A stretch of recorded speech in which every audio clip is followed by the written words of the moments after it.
This is Jade, and welcome to my show, Stories and Scribes. I just want to thank everyone for following me, those who are subscribed to my channel, and those who have watched the videos, left your comments or likes, and just thank you. So, one of the things that we do at Stories and Scribes to introduce to you guys Christian fiction authors that are doing amazing work. And, just go from the stereotype of the normal Francine Rivers, Karen Kingsbury, Ted Decker, Frank Peretti, to people who are still doing amazing work in the Christian fiction world. Christian fiction is not just limited to those four that you read about.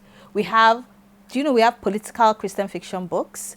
We have sci-fi. We have contemporary historical romance. We have things that are different genres, and it's not just limited to those few. Like, if you walk throughout, I've introduced new authors, and today I'm going to be reviewing a book by another Christian author that I know that most of us haven't heard.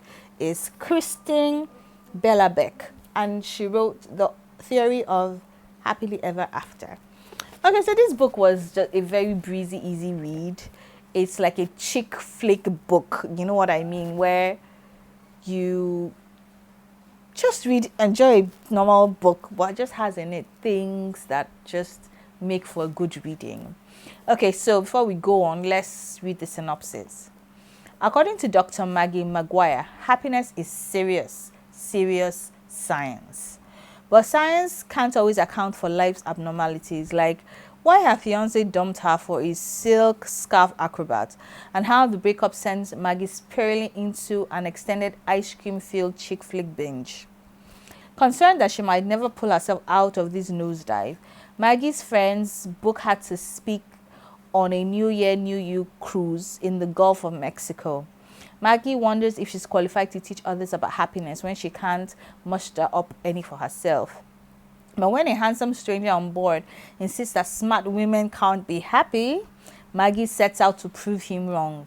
Along the way, she may discover that happiness has far less to do with the head and more to do with the heart. Filled with unforgettable characters, snappy dialogue, and touching romance, The Theory of Happily Ever After shows that the search for happiness may be futile because sometimes happiness is already out there searching for you. Okay, so this book was really a good read. It was, like I said, a very easy read. And what happened? Dr. Maggie, she's a scientist, that has done an extensive study on the art of being happy. And her book has scientific proof as to what you can do to make yourself happy. But as life would throw you a curveball, her fiance left her for somebody else. So it was heartbreaking for her because she could not pull herself out of that funk. And it was just terrible. So she had like months and months of just drinking ice cream, adding weight, and watching movies. And her friends were like, no, we can't take this. So let's book her for a cruise. And on that cruise, she had to talk about the science of being happy. So how does someone who is sad and depressed talk about being happy? So she gets on the cruise, and guess what? She meets someone, a guy that has lost his wife, but though they didn't tell us that they've lost his wife, now told her that smart people can't be happy. So, that it is an issue, taking from lessons from the book, that it is said sometimes that, people women that are successful, that are smart and intelligent, can't find happiness, can't find love. It is a stereotype that is wrong. And I want to talk a little about it because in this time, we can see that the dynamics of a lot of things are changing. Women are becoming more empowered. Women are becoming more intellectual. Women are standing up and speaking their truth and lending their voice to issues and situations that, yes, sometimes threatening the male folk. But you should not reduce who you are because your male folk does not accept or want to believe that you are smarter than him or you have the capacity to feel in a similar position as he is in. So women, I encourage all of us that we should stand up, we should be more intellectual, we should be involved in politics, we should be involved in intellectual business, policy making, decision making, things that affect, from the family to the community to the society to the nation at large. Vote, go and register at political parties, get yourself involved in politics, whatever economic empowerment for yourself or for others, just put yourself out there, because smart women can actually be happy. Smart women can actually find love. Smart women and women that are wealthy can also do amazing things and get all of it together. So that's how Maggie Maguire did. And the truth is, happiness is really not a combination of neurons or a combination of chemical reactions in your body to give you joy. Because if we are waiting for all those chemical reaction, you know that they are reacting to either external stimuli, which most of the time may not be in our favor. So one thing I learned about this is that we must be able to produce joy from within us. We must be able to produce joy from who we are. We must be able to produce joy from the things that are true and authentic to who we are. Yes, you might have gone through a heartbreak. You might blame yourself. You might do this. But the truth is, anyone that does not love you for the who you really are, the authentic you, does not love you at all. And this goes to show that do not settle for anyone that does not love who you really are. No one should be able to change the construct of who you are.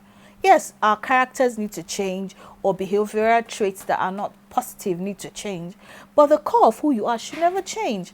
And that's what happened here. You discover that Maggie's fiance was actually a scammer that stole the important work they were doing in the science lab in which she was to sell to the highest bidder. So it was for monetary gain. So at the end of it, he didn't really love her. And I think that one of the things that betrayed her most was that the person that she wanted to marry that the fiance left her for was accepted in the church that he broke the engagement with. Sometimes people can just be blindsided by the charisma of other people and not go to the heart of the matter. That doesn't mean that, you should stop going to church, which she did, or stop believing in Christ. Well, which she did, and she still, left her communication with God very open. But I can understand the betrayal she felt, that the people in her church or in her community did not see beyond the falsehood that the guy presented, to accept him in that church. Sorry, my kids are distracting me. But this book is a very wonderful read. I got it from Sefer Books, an online Christian fiction bookstore. Order your copy, read it. It will make you laugh.